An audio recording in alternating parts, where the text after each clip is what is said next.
yang paling harus kita jadikan patokan dalam hidup ini adalah takwa kepada Allah. Jangan lawan ilmu pengetahuan. Orang yang melawan ilmu pengetahuan akan tergerus oleh zaman. Dia akan dianggap manusia purba, manusia yang ketinggalan zaman, manusia yang tidak mempunyai masa depan, manusia yang melawan teknologi hari ini adalah manusia yang akan ditinggalkan kehidupan. Ciri-ciri utamanya generasi milenial dan generasi Z adalah orang yang sangat akrab dengan teknologi.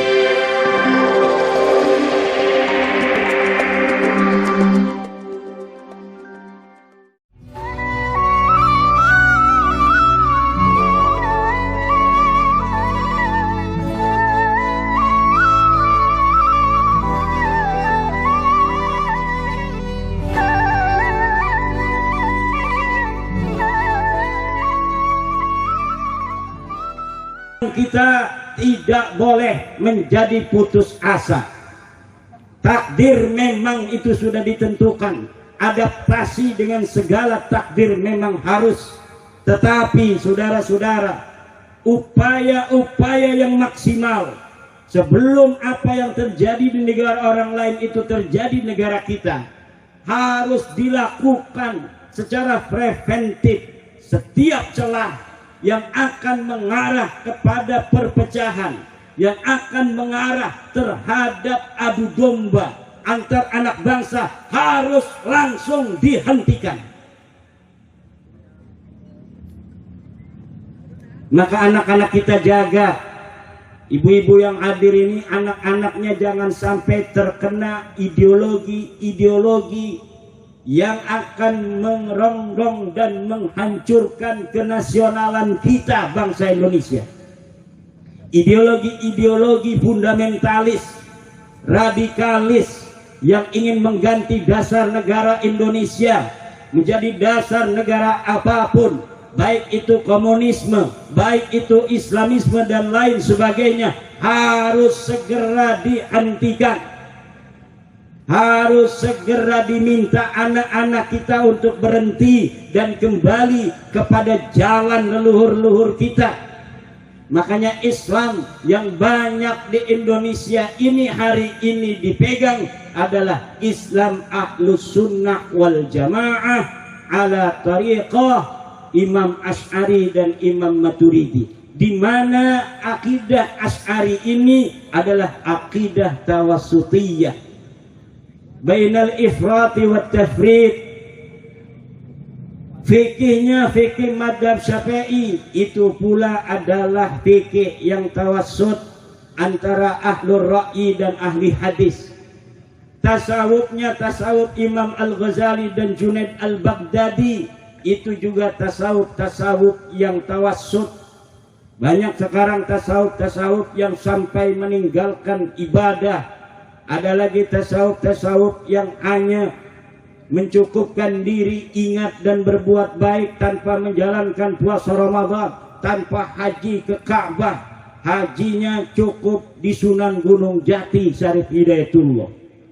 Ada ajaran yang hajinya ke Cirebon, ngelilingi makam Sunan Gunung Jati karena katanya cukup, tidak usah pergi ke Mekah lagi, apalagi ngantri sampai 30 tahun. Ajaran-ajaran tasawuf yang kita pegang dari zaman Wali Songo sampai hari ini adalah tasawuf tawassutiyah Imam Al-Ghazali dan Junaid Al-Baghdadi. Tariqahnya adalah tariqah Syatariyah, tariqah Qadiriyah, tariqah Syadiliyah, tariqah Rifaiyah. Itu juga adalah tariqah tawassutiyah. Nabi Muhammad sallallahu alaihi wasallam dilahirkan untuk membebaskan manusia dari belenggu penjajahan syirik.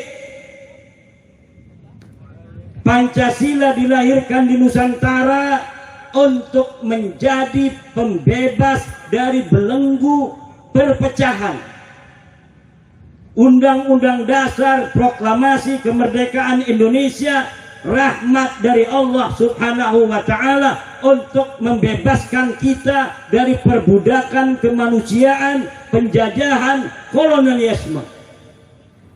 Dan ini harus dijaga, kemerdekaan yang sesungguhnya.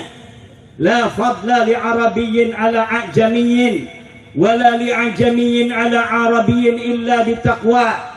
Tidak ada keutamaan orang-orang Arab terhadap orang-orang Ajam. Tidak pula orang-orang Ajam mengalahkan orang-orang Arab illa bittaqwa, kecuali dengan takwa.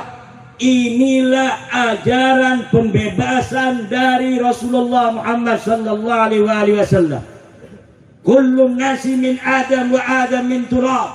Setiap manusia berasal dari Nabi Adam dan Adam berasal dari debu. Siapa orang yang merasa lebih tinggi berdasarkan zatnya terhadap orang lain, maka dia keluar daripada ajaran baginda Nabi besar Muhammad sallallahu alaihi wasallam.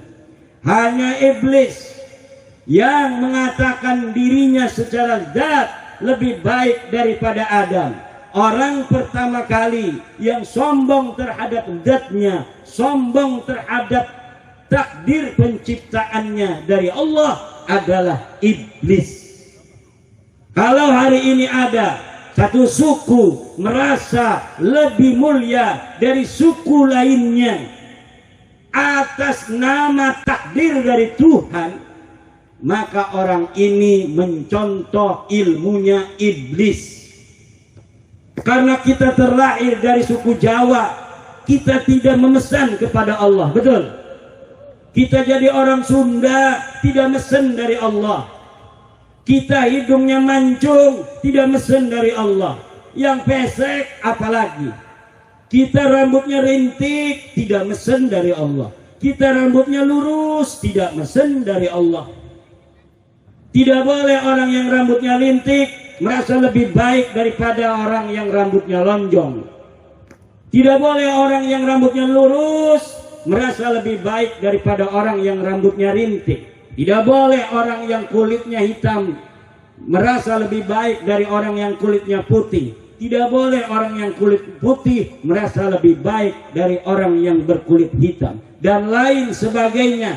Inilah ajaran Islam, di mana kemuliaan hanya dari takwa. Inna akramakum indallahi atqakum. Sungguhnya orang yang paling mulia di antara kalian adalah orang yang paling bertakwa.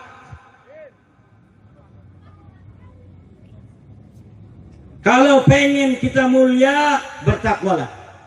Kalau kita pengen derajatnya tinggi, berilmulah. Yarfa'illahu alladhina amanu minkum walladhina utul ilma darajat.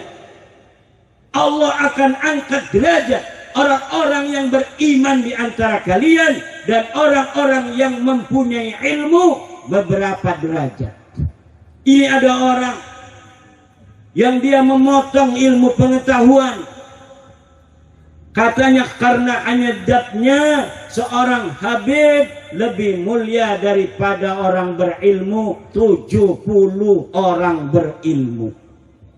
Dia bodoh mengalahkan sarjana 70. Dia bodoh mengalahkan insinyur 70. Dia bodoh mengalahkan kiai 70. Dia bodoh mengalahkan orang-orang yang diberikan Allah pengetahuan. Dia rendah pangkatnya karena tidak punya ilmu, tapi katanya lebih mulia dari Pak Camat 70 camat.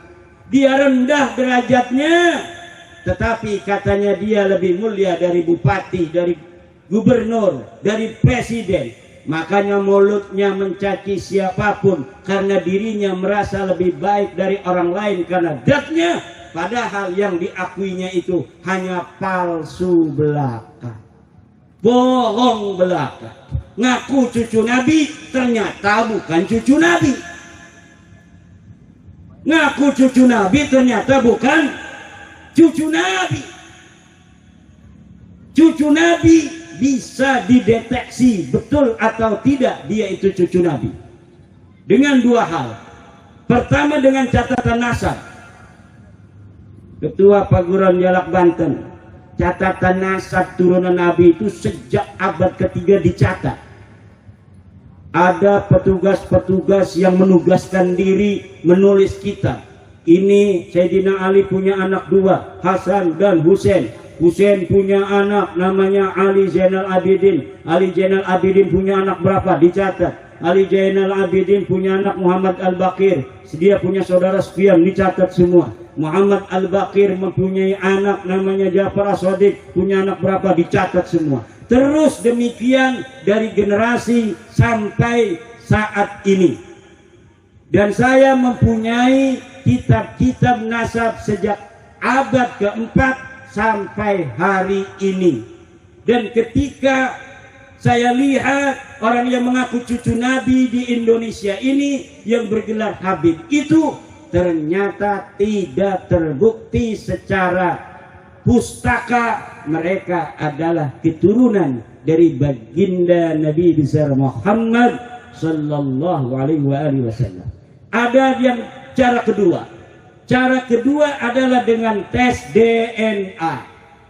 Itu bukan keahlian saya, tapi ada Badan Riset Inovasi Nasional di Indonesia ini yang bisa memeriksa darah seseorang, ingus seseorang, ludah seseorang, rambut seseorang yang mengaku sebagai keturunan dari baginda Nabi besar Muhammad sallallahu alaihi wasallam, kemudian diperiksa di lab. Setelah diperiksa akan ketahuan betul tidak dia sebagai keturunan Nabi. Ada enggak haplo dia sama dengan haplonya Nabi? Haplonya Nabi J1. Coba darah kamu tak periksa. Ternyata setelah diperiksa hasilnya haplonya bukan J1 tapi haplonya G. Naon eta haplo G? Eta haplo lain turunan Nabi. Jangankan turunan Nabi, turunan orang Arab aja bukan. Kata Profesor Kain dari Badan Riset Inovasi Nasional, jangankan orang Arab, orang Sumeria saja bukan. Sumeria itu J0. Jadi Akadia nanti bermutasi J1. Sumeria jadi Akadia, Akadia menjadi orang Arab. Orang Arab masih J1. Nanti kalau dia mengaku keturunan Quraisy akan ada kode-kode Bani Quraisy. Kalau dia mengaku keturunan daripada Hasim akan ada kode-kode Bani Hasim. Kalau dia mengaku keturunan daripada Abi Thalib akan ada kode-kode Abi Thalib. Kalau dia mengaku keturunan daripada Husain akan ada kode-kode Sayyidina Husain. Dan setelah diperiksa mereka dari 5 orang Indonesia dari klan mereka yang sudah tes DNA tidak ada haplo J1-nya, tidak ada kode genetik daripada keluarga Bani Quraisy, tidak ada kode genetik dari keluarga Bani Hashim, dari keluarga Bani Abi Thalib, dari keluarga Sayyidina Husain. Kalaulah secara pustaka tidak terbukti, DNA juga tidak terbukti, lalu dengan apa kita harus percaya bahwa mereka keluarga besar keturunan daripada baginda Nabi besar Muhammad sallallahu alaihi wasallam? Marah-marah sama kita, katanya tetap kami keluarga Nabi, turunan Nabi, jangan jadi orang yang menghina keturunan Nabi. Kita tidak boleh menghina turunan Nabi, tapi ente bukan keturunan Nabi. Buktinya di pustaka tidak ada, di DNA tidak terbukti. Lalu atas dasar apa kami menganggap Anda sebagai keturunan dari baginda Nabi besar Muhammad sallallahu alaihi wasallam? Jadi dengan maulid baginda Nabi, Allah telah katakan, "Wa ma kana Muhammadun aba ahadin min rijalikum."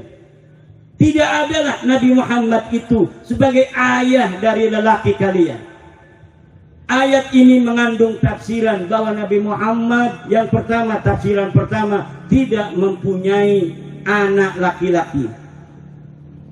Laisa wa makana Muhammadun aba ahadin, bukanlah ayah dari laki-laki kalian. Karena memang Nabi Muhammad tidak punya anak laki-laki.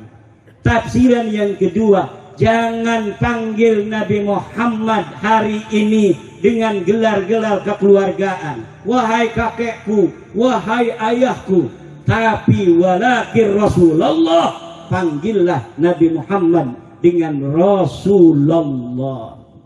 Siti Aisyah aja istrinya manggil Rasulullah, ya Rasulullah.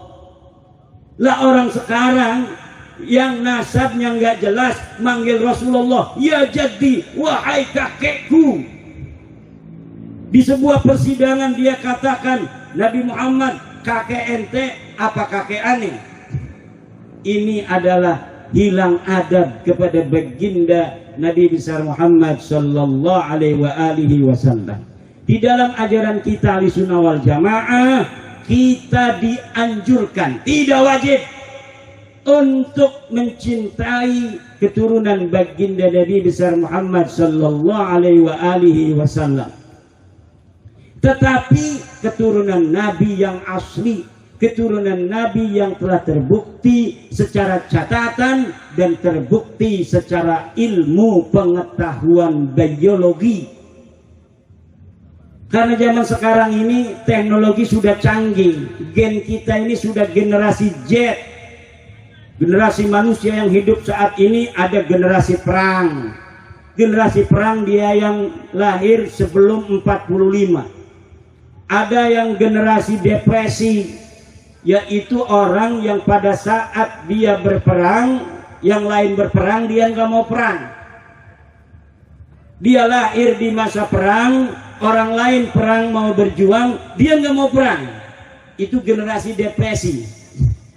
Setelah generasi depresi, ada generasi baby boomer, yaitu mereka yang lahir 46 sampai 64.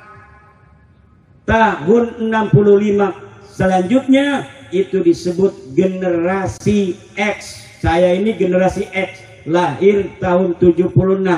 Dari orang yang lahir 64 sampai 80 itu generasi X. Dari generasi X akan muncul generasi Y, yaitu milenial. Setelah generasi milenial, sekarang ini generasi Z. Mereka yang lahir dari tahun 97 sampai 2012. Anak-anak kita yang masih 10 tahun disebut generasi Alpha. Generasi Z itu 27% di Indonesia. Makanya para capres-capres ini sibuk bagaimana bisa untuk mengajak generasi Z memilih dirinya. Dia berkampanye kepada generasi milenial dan generasi Z. Ciri-ciri utamanya generasi milenial dan generasi Z adalah orang yang sangat akrab dengan teknologi. Kalau misalnya anak-anak Gen Z dan Gen Alpha ini adalah orang-orang yang akrab dengan teknologi, lalu ada orang yang tidak percaya pada teknologi, tes DNA mereka tidak percaya, katanya itu tidak terbukti, maka itu generasi mungkin generasi perang atau generasi depresi. Maka oleh karena itu yang paling harus kita jadikan patokan dalam hidup ini adalah takwa kepada Allah Subhanahu dan ilmu pengetahuan. Jangan lawan ilmu pengetahuan. Orang yang melawan ilmu pengetahuan akan tergerus oleh zaman. Dia akan dianggap manusia purba, manusia yang ketinggalan zaman, manusia yang tidak mempunyai masa depan, manusia yang melawan teknologi hari ini adalah manusia yang akan ditinggalkan kehidupan. Wallahu huwal muwaffiqu ila aqwamit thoriq. Wassalamualaikum warahmatullahi wabarakatuh.